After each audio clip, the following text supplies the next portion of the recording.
The initial stage of the snowboard, you know, we come up with a shape on CAD. Go upstairs and we geek out on exactly what you're looking for in your board, and we come up with this. And then I get a big PDF template of it, print it out full size, and then I cut it out with a bandsaw, router out the sides, sand it, put lots of time into it to make sure that it's a perfect template, because you know, it's gonna become a snowboard. You know, my these are our cores. These are blank cores, and during the summer I just crank out a bunch of these things and just laminate 1x4s together. I use aspen and poplar.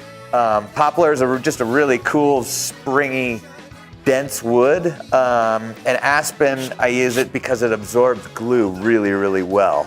Aspen, aspen, aspen, poplar, aspen, poplar, aspen all the way through. These are sidewalls, and they come in these gigantic pieces of, you know, blanks of plastic, and you cut them out. They get glued in here, and then they get tapered down with the router so that everything matches up. And basically what that does is give you some bumpers on your snowboard. So once we get it to this stage, we build a base for it off the same template, you know, like everything throughout the whole board while you're getting all the pieces cut and everything goes off of the same template with the same measurements so that everything is the same. So then we just measure it up and we find center on the board, like that.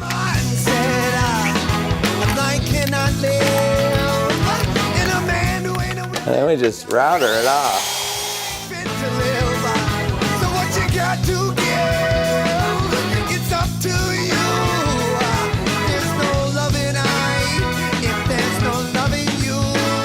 You can see these two marks on here, like this is set up center and then this one is set back about an inch. That's what that is, inch and a half. Take some digital calipers and we have to account for the edge that's gonna go on it, because if you just glued this on this way, the board would stick out fatter than the rest of it. There.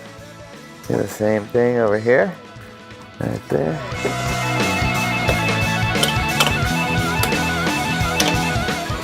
And then cut it out again.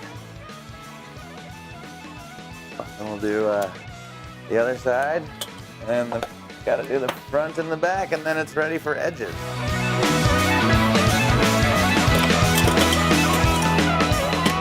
I worked in the warranty department at Never Summer, actually, which was kind of a blessing in disguise, because I got exposure to boards along every step of the build process. There's countless things that can happen that can go wrong along the build process. So working there, I got, you know, exposed to all of that, which really helped out a lot.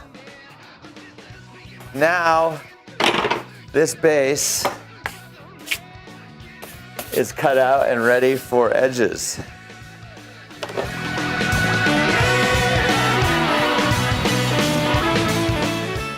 Basically, edges get glued on like this. There's a bunch of little tabs in here, and then there's a groove on this side. That groove fits right on conveniently to the back side of the base material. And then you start clamping them on. Take some super glue and just, stuff has a cool, it's a vacuum effect, so you only have to do like every other tab, and it'll push itself in there. And then you just clamp and clamp and clamp and clamp. You basically do that all the way around the board until they look like this. This is a 153 Lumberjacky. This is the women's specific board. And That's what it looks like on the bottom. And you basically don't want any gaps anywhere around, especially on the tip and the tail. We've got this, and then the core for that one. It's already got the tip and tail fill here, your bumpers. It's got the sidewalls already on it. We did the inserts about a 1/2 inch away from each other, so you got lots and lots of options for inserts going forward and backwards. When building a custom board, you know, the more inserts that you want in it, you know, that's all available to you.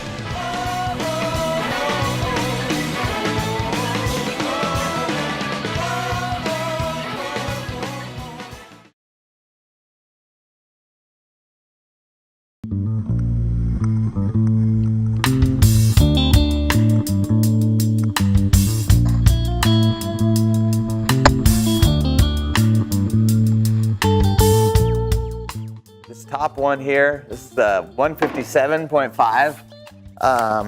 This is called the Free Spirit. I went to probably the raddest snowboarding event I've ever been to in my life, called the Jackson Hole Powwow last year, and was really, really inspired by these Japanese board called Gentum sticks, and came back here and you know, took some of the aspects from that and tried to make my own version of it. This board is set back about 3 inches. I stiffened the tail with some carbon fiber stringers. By setting it back and stiffening the tail, you can put most of your weight on your front foot the majority of the time. So like when you get into really deep powder, there's no weight redistribution, so you don't have to get on your back foot. You can just keep, you know, in attack mode, charging.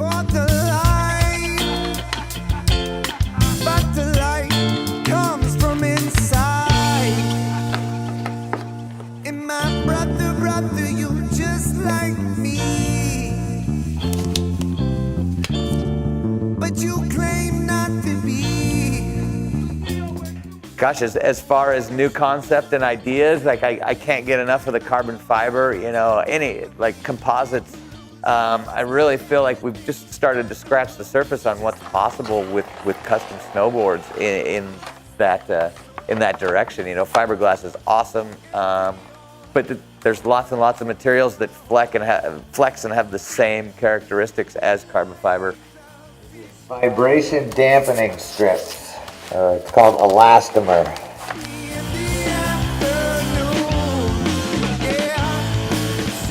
Kevlar is another one that if they could get the weight down on Kevlar, it would be unreal in skis and snowboards.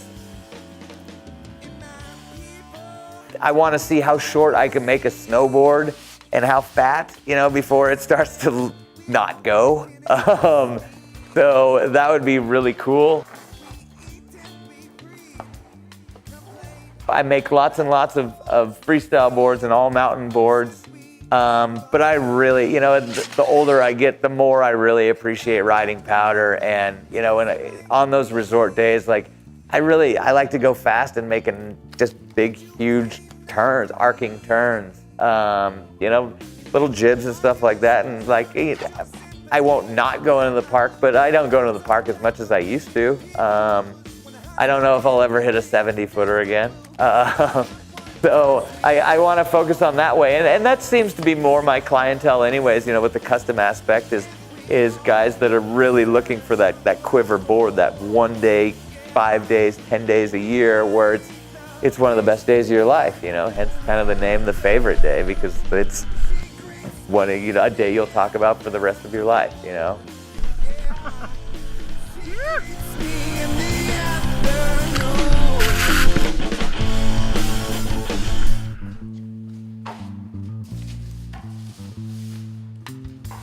Okay, this is the top sheet. This is the last layer. These graphics were designed by a local artist named Lisa Slagle. I try to keep as much Montana in my snowboards as I can, just because you know, people like Montana, and there's a lot of really, really talented people here that are more than happy to help out.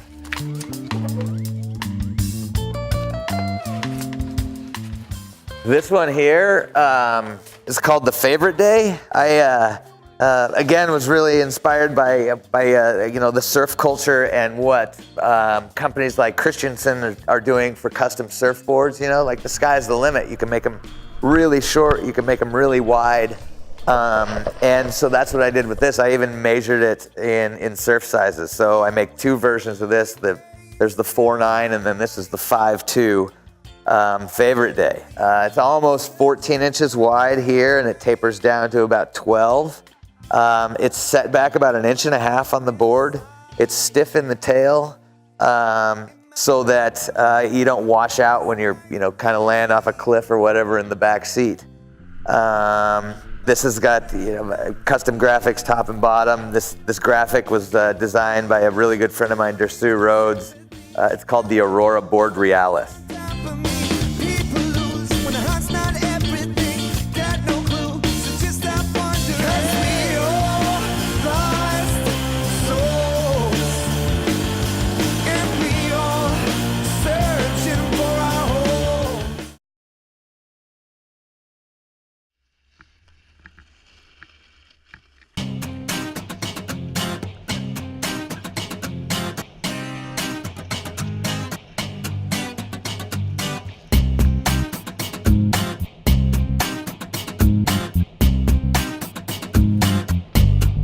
That's the sandwich construction, and they go into a cassette.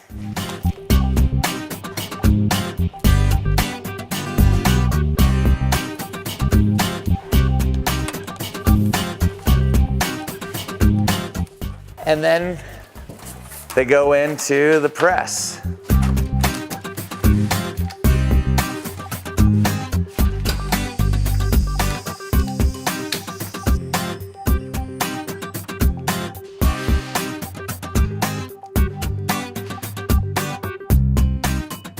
Glue just got done curing out of the press, but before we take it out, we got to turn the heat off and let it cool actually in the press for about 5 minutes.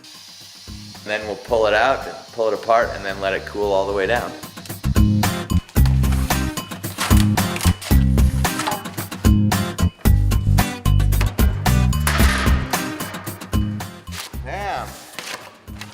The 153 Lumberjacky. This is what they look like when they first come out of the press. Then we just make it pretty.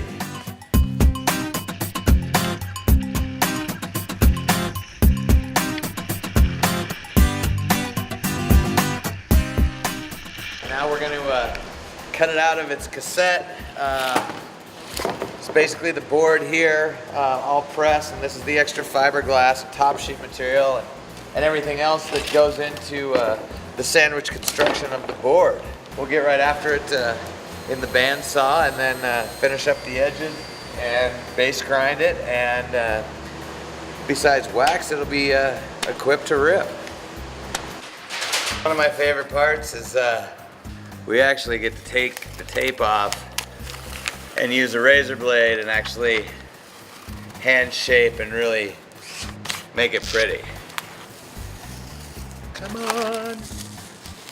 You know, the board pressed out perfectly. Really, really stoked on the Lumberjacky. The first women's specific Notice snowboard came out great. I think it's gonna be an awesome all mountain shape.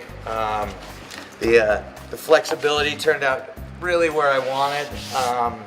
The board just, yeah, it seems to have like a really even flex throughout the whole thing. The graphics turned out great. The oranges and the yellows and the purples all really accent each other really well. Yeah, stoked on everything about the Lumberjacky.